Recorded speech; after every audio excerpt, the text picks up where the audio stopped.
What tends to be the profile of some of these, people that end up founding these profitable companies? I mean, you say, they tend to be eccentric, but like, what do you mean by that? Yeah, sure.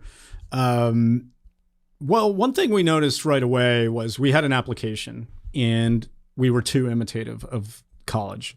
Oh, interesting. So we asked for test scores or GPAs in school, what school you went to. And what we found out pretty quickly is that those were not good predictors of success. And then some things even became negative signals, like the Intel Science Award. For some reason, the people who won that seemed to be very good at pleasing committees or coming up with ideas that would please a committee. Instead or of make for good headlines. Yeah. XYZ climate change thing. Right. And actually, there were people where it didn't check out too, where it was like, and no one had bothered to check because it seemed to meet their priors. Yeah. But the people, we developed a list of things that we look for in people. And like the number one thing is, so Peter Thiel, I mentioned, big fan of Rene Girard. Girard canvassed the mythologies of the world. And then even Christianity, and Girard is famous for his interest in group dynamics, mob mentality, just groupthink in general, and then in particular how that relates to scapegoating. So Girard has this theory that like social order is brought about after a scapegoat is sacrificed. And can be blamed on the social crisis at hand. That disorder is originally brought about by this mimesis, right? Okay, complicated theory. But one thing that Girard picked up on was who is the type of person that the crowd decides should be the scapegoat. And Girard's answer is that it tends to be someone who's an insider and an outsider at once. Someone who, in the words of like the talking heads, strange but not a stranger. And you can think of Oedipus as a classic example where he is the king of the country. He thinks he's from a foreign land, but it turns out he's not. So it's like he's part of the city, but also not part of it. But Peter picked up on this as a heuristic for evaluating the types of people he would fund and hire. Are they insiders and outsiders to some extent? For instance, could they be so successful in a rigorous academic field, but kicked out for some reason, or maybe they dropped out like me, or immigrants are another example where it could be the case that maybe they are a U.S. citizen now, but in other ways they're not fully part of the culture. So that gives them an insight into things that maybe someone else doesn't have. So that insider-outsider polarity, I think, is something that Peter passed on to us when looking for fellows. Was there some way in which they were on the boundary of a field in some fashion?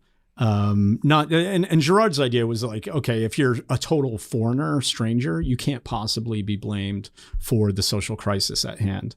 On the other hand, if you're like in the king's right hand, you're too close and no way could you possibly be blamed. And so when you look at mythologies, the scapegoat is always someone who's this boundary figure. And oftentimes the king himself or a hero is merely a scapegoat who has avoided death to the current time.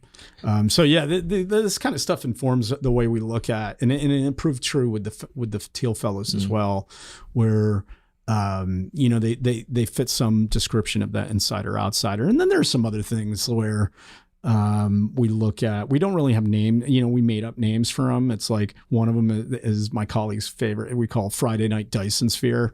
So a Dyson Sphere is like the most science fictional example of a technology you could come up with. It's could we surround the sun in some way? I mean, not within the earth, like outside the solar system with solar panels of some kind and harness the total energy of the sun. So we love someone who thinks on that kind of ambitious scale. But the Friday night part is they're actually working towards it on Friday night. They're not out at parties. They're not hanging out at the ice cream shop. They're at some hackathon doing something. And we don't even care. I mean, it's funny. It's like sometimes it's cool if it's like, hey, here's my lemonade stand. And there's some plausible story that they can tell for how they're going to move from this business out to the Dyson Sphere kind of thing. So we love that. Now, the last thing, back to the applications. I think we learned applications are terrible because They're like fruit. They start off fresh and get rotten pretty fast because things just change. People change ideas. They move to onto something new. And then the other thing is they're just a snapshot. I never want to be in a Shark Tank situation where I just met someone and I have to make a decision whether or not to invest. So much of the evaluation is based on their character. So ideally, we know them over time. So that's why the application wasn't great too. So we started going outbound, like, can I encounter someone and then see them work, get to know them over some period of time, and then be comfortable investing in them? And so maybe in that respect, it started to bear more of a resemblance to like NFL or NBA or something where, God, if you think of all the money that goes into scouting, and the draft is still not a science, right? It's like people are making bad picks all the time or overlooking talented people. Tom Brady, I guess, big example. So yeah, it's still more of an art than a science, but it's like, can you get a sense of people's character? Does the existence of programs and institutions like the Thiel Fellowship and the 1517 Fund rely on a status quo that might be eroding? So when you guys first launched it in the early 2010s, I think it was still like truly heretical to decry college. But like the demographics today are clear, like college participation is going down, not up. And, in certain spheres, to the point where you'd have to worry about entryism and gamification, people are like, yeah, I'll not go to college for a few years or whatever. Is the intensity or the value of that signal attenuating over time, do you think?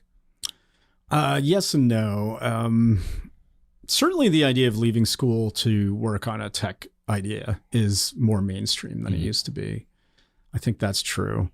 It's a lot more intelligible even. So, young people they have to tell their parents, what are you going to do? It still seems to make sense to the parents. Yeah, I'm going to go be Mark Zuckerberg. Yeah, I'm going to do that. 10 years ago, not as clear. Yeah.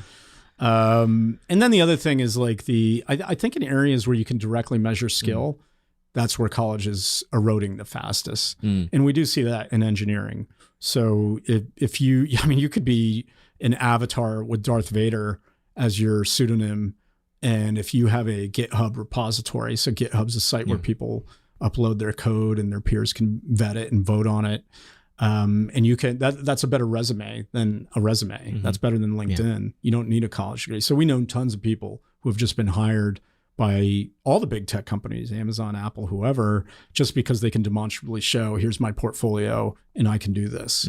And we see people get poached after internships more and more frequently for more and more money. I guess with layoffs, maybe not as much this year, but in general. So yeah, that is happening. I think it's more in the areas where skills are intangible, or where employers are just looking to hire competent, conscientious rule followers. In which case, college is still the best producer of those types of people. So I think that will continue until some kind of replacement signal is available.